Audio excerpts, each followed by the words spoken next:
After Israel attacks, sidelined Palestinian issue reemerges. 3 deadly attacks in Israel in a week are raising doubts over Israel's approach to its conflict with the Palestinians. Tel Aviv, Israel. 3 deadly attacks in Israel in a week are raising questions over Israel's approach to its conflict with the Palestinians, after years of efforts to sideline the issue and focus instead on other regional priorities.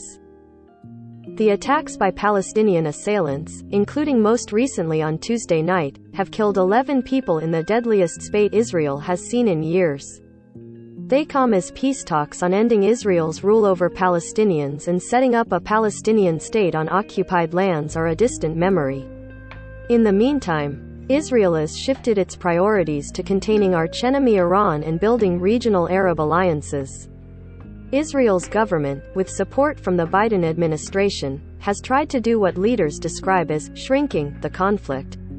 Instead of seeking a partition deal with the Palestinians, it aims to keep things quiet by taking steps to improve the Palestinian economy and reduce frictions. But now, as Israel faces the possibility of another cycle of violence less than a year after a war with Hamas militants in Gaza, the Palestinian issue is once again clawing its way back to the fore and exposing the weaknesses of this approach. It was a message that Palestinian President Mahmoud Abbas tried to deliver as he condemned Tuesday night's shooting in the central city of Bnei Brak. Permanent, comprehensive and just peace is the shortest way to provide security and stability for the Palestinian and Israeli peoples and the peoples of the region, he said. Israel has long sidelined Abbas, branding him an unacceptable partner for peace talks. Israel sees the current wave as another round of extremist violence aimed against its very existence. It blames incitement on Palestinian social media, says that Hamas encourages the violence and points to a flood of weapons available in Palestinian communities. In Tuesday's attack, a 27-year-old Palestinian from the West Bank methodically gunned down victims, killing 5. On Sunday night, a shooting attack by 2 Islamic State sympathizers in the central city of Hadera killed 2 police officers. Last week, a combined car ramming and stabbing attack in the southern city of Beersheba, also by an attacker inspired by IS, killed 4. The 2 earlier attacks were carried out by Palestinian citizens of Israel. In all 3 incidents the attackers were killed by police or passers-by. The violence has stunned Israelis, who had enjoyed relative quiet since last year's 11-day war with Hamas.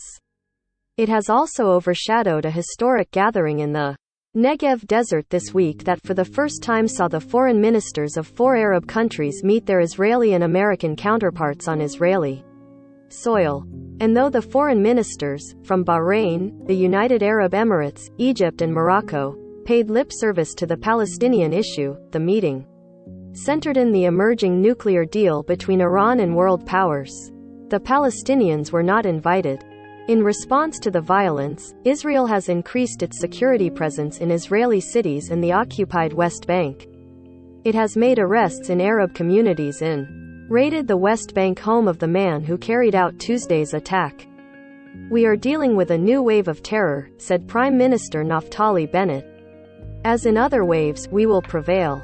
Ahead of a cabinet meeting Wednesday, Bennett said that along with calling up reservists to bolster the police, he was evaluating a larger framework for incorporating civilian volunteers who want to help and assist anyone who has a license for a firearm. "This is the time to carry a weapon," he said. But there are no signs that Bennett is prepared to address the deeper issues fueling the conflict. Bennett heads an unwieldy coalition of ideologically diverse parties, including an Islamist Arab faction, that united with the goal of toppling former Prime Minister Benjamin Netanyahu. To survive, the coalition agreed to set aside divisive issues, most notably the conflict with the Palestinians, and instead focus on matters in the Israeli consensus, such as the pandemic and the economy. The U.S. ambassador to Israel, Tom Needs, has repeatedly called the new government a beautiful thing. Focused on the war in Ukraine and tensions with China, Washington has indicated it has no plans to float a peace plan and instead wants to lay the foundation for future talks one day. With his tack, Bennett and his government did not diverge from Netanyahu, who begrudgingly accepted the concept of Palestinian statehood under fierce American pressure but did little to advance the idea. The Palestinians, in turn, have drawn disappointing parallels with the war in Ukraine, lamenting that the West has rallied swiftly against Russia's aggression and has yet to move to sanction Israel for its 55-year occupation. Meanwhile, Israel has deepened its control over the West Bank with its web of checkpoints and barriers, and hundreds of thousands of Israelis living in Jewish settlements. The Israeli-Egyptian blockade on Gaza persists. The last substantive peace talks took place a decade and a half ago. The Palestinians seek the West Bank, the Gaza Strip and East Jerusalem, captured by Israel in the 1967 Mideast War, for a future state. The Bennett government appears to have learned some lessons from last year, when a series of missteps before the Muslim holy month of Ramadan boiled over into the Gaza War.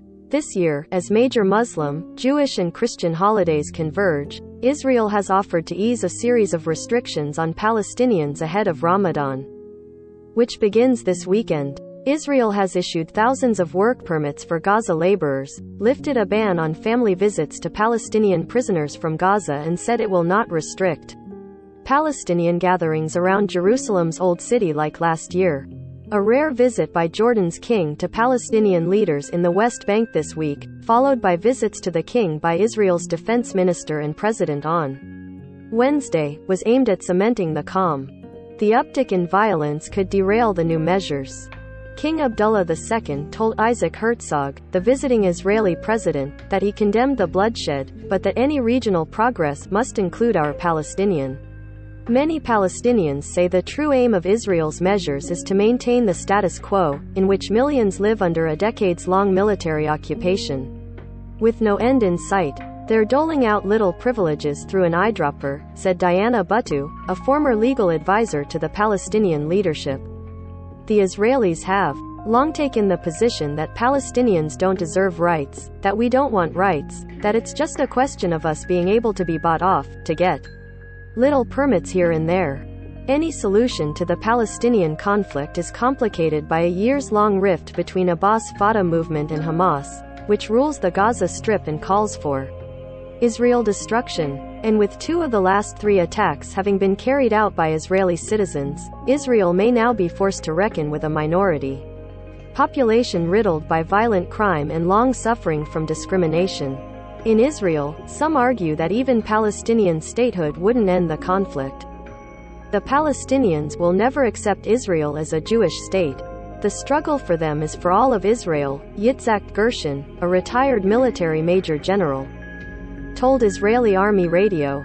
Meanwhile, several rights groups have branded Israeli rule between the Jordan River and the Mediterranean Sea as an apartheid system.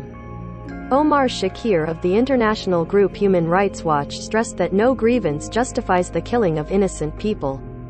He added, "The reality is that it is unsustainable to continue ruling over millions of people deprived of their fundamental rights."